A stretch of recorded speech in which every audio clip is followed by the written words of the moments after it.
Jangan lupa subscribe channel YouTube TVRI Bengkulu, like, komen, dan nyalakan notifikasinya.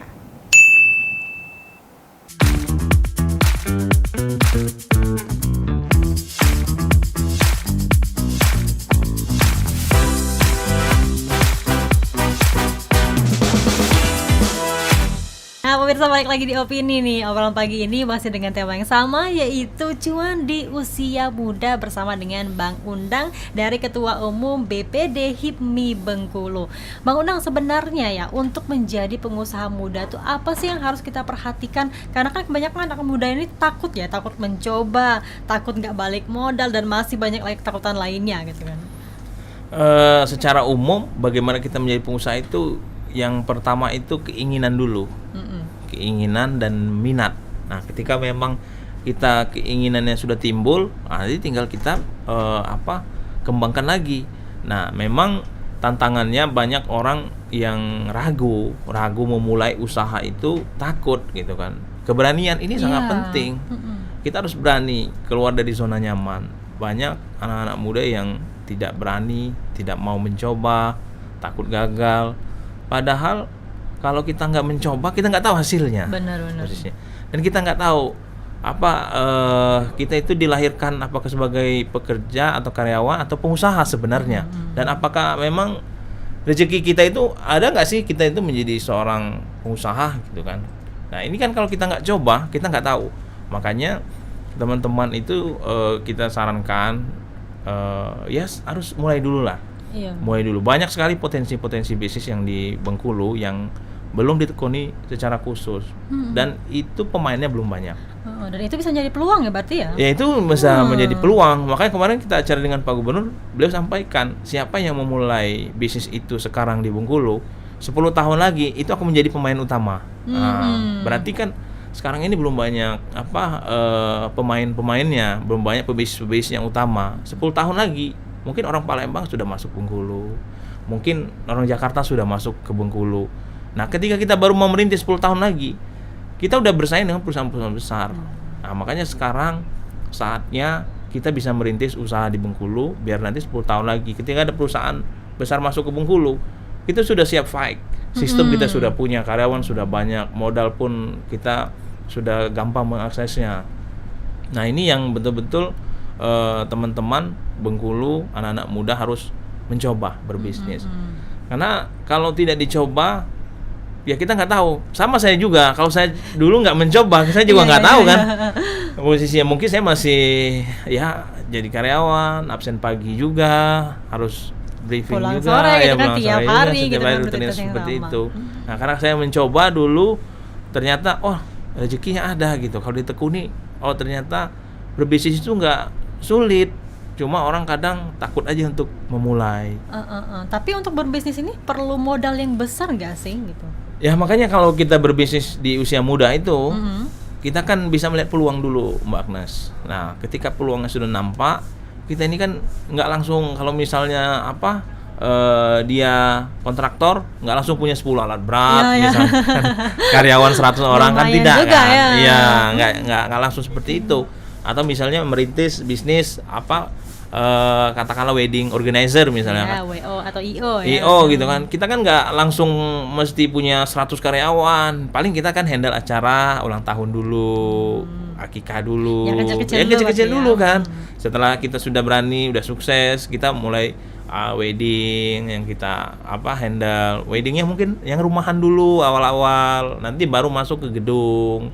Baru nanti acara konser artis, acara gubernur, acara presiden misalnya seperti Biasanya itu. kan kalau misalnya mau dikenal itu harus branding diri dari bawah dulu ya. Iya, betul. Dari mulut ke mulut, dari sosial media, barulah nanti dikenal sama masyarakat. Iya. Gitu kan. Saya dulu awal merintis usaha, saya cuma modal mungkin sekitar 5 sampai 10 juta modal dari gaji dan tunjangan terakhir kan.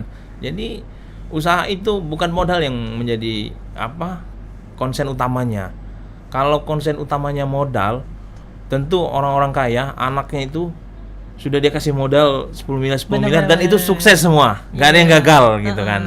Nah, ini kan tidak di situ konsennya. Konsennya itu adalah yang pertama ide, yang kedua konsep, dan yang ketiga yang menjalaninya, keinginan, ketekunan, keuletan, dan kemauan dia untuk belajar.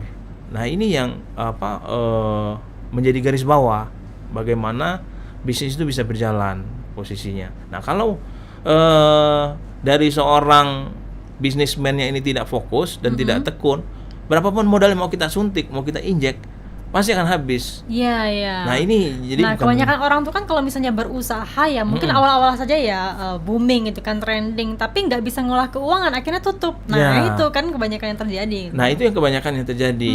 Dimana teman-teman ini konsen utamanya itu paling awal itu sudah pinjam bank misalnya. Baru mau mulai usaha sudah pinjam bank. Berarti ketika usaha itu baru berjalan sebulan sudah ada beban cicilan bank yang menunggu. Nah, ketika ini menjadi bebannya berat perusahaan ini, usaha rintisan ini, ya ini akan membuat pusing juga mungkin ownernya gitu kan, nggak fokus lah. Nah, makanya kita sarankan tahap awal itu tidak mesti harus modal besar dulu. Yang penting bisnis ini bisa berjalan. Nah, ketika sudah berjalan, omsetnya sudah mulai nampak 3 bulan, 4 bulan, baru nanti kita punya planning keuangan. Nah, makanya di HIPMI itu kita kasih edukasi. Setelah ini berjalan, kita butuh modal berapa sih untuk bisa membesarkan usaha ini? Oh, ternyata kita butuh modal 50 juta. Nanti dari 50 juta ini akan menghasilkan misalnya 5 juta per bulan. Nah, baru nanti kita ajukan pinjaman bank. Dan perlu diketahui juga bahwa bank juga tidak mau memberikan kredit untuk usaha yang belum kuat. Jadi teman-teman jangan takut memulai usaha dengan uang yang terbatas di awal, karena dengan uang terbatas ini itulah akan membentuk pola pikir mindset teman-teman biar bisa keluar ide-ide baru untuk bisa membesarkan usahanya. Tapi misalnya nih ada anak muda yang nggak tahu nih sebenarnya pengen merintis usaha apa gitu, dibimbing langsung dari HIPMI berarti ya?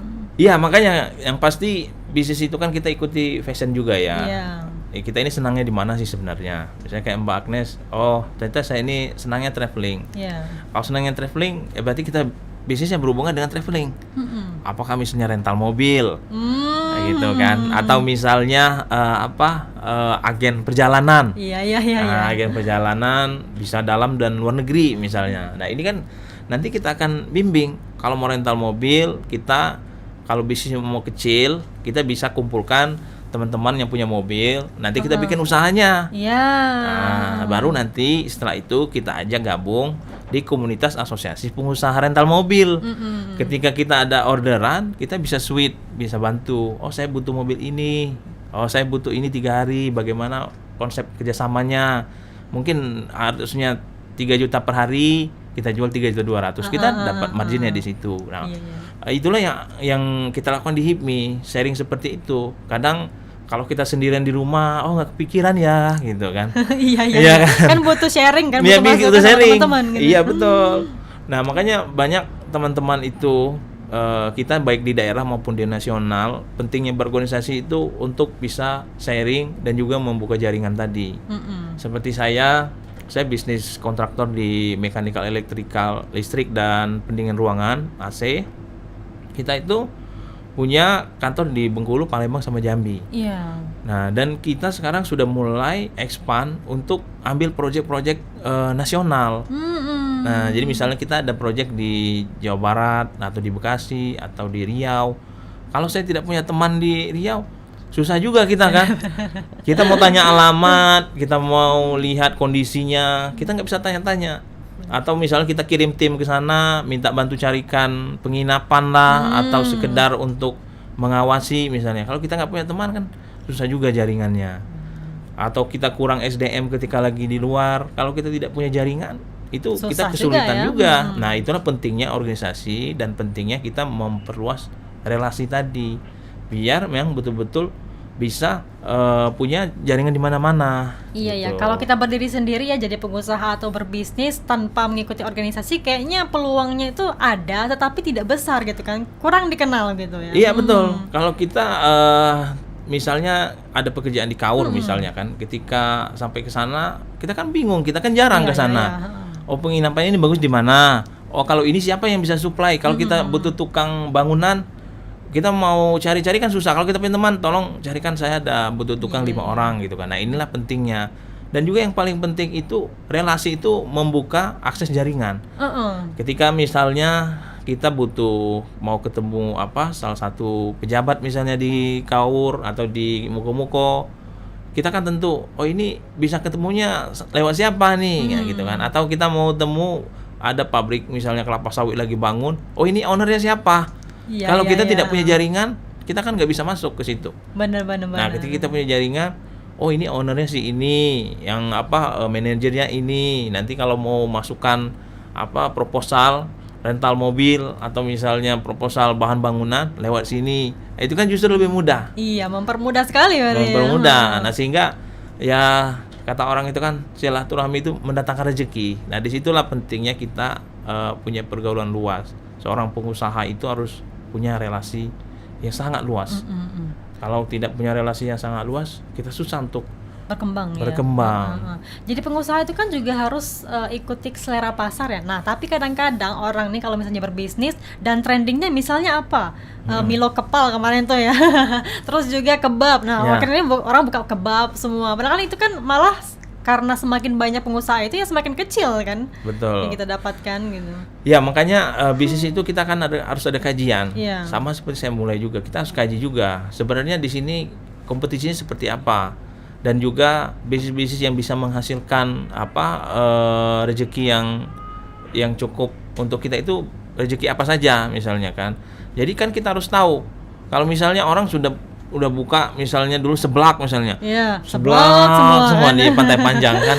Kita kan harus tahu orang kalau habis makan seblak dia akan makan apa atau minum apa. Kita harus lihat itu. Di sini kita harus siapkan es misalnya. Di sini kita harus siapkan tempat duduk yang enak untuk konsumennya. Nah, itu yang harus kita seorang pengusaha itu harus jeli melihat itu, Mbak Agnes. Meskipun memang sama base-nya produknya, tapi harus ada pembedanya. Gitu, harus ada pelayanan yang membedakan kita dengan kompetitor lainnya begitu ya. Oke, Bang Undang, kita jeda dulu, nanti kita bahas lagi nih ya terkait dengan tema kita yaitu cuan di usia muda. Pemirsa, kami akan kembali setelah jeda pariwara berikut ini.